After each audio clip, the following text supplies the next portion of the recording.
khua alovara kan miropuite an chul velong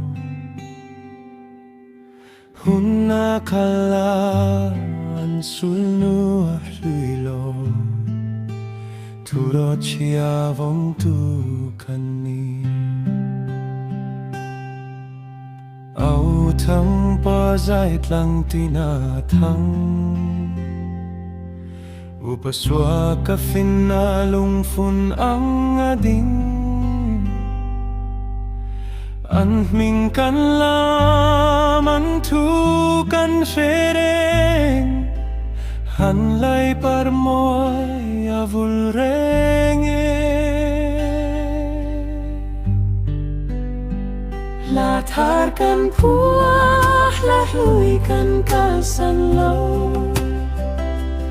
Nei chereng hi kan hlan chong zelang kan chong zelang Zofatet fin lunga nung reng don Anung reng don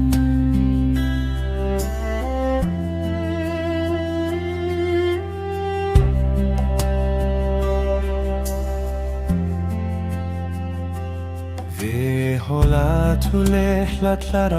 chom tu kha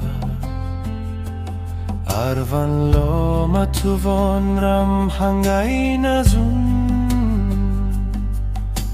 Khovel thangao tuyuluang anganem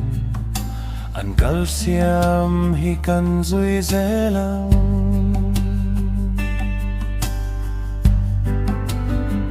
Hla Thar kan puah la hlui kan kalsan lo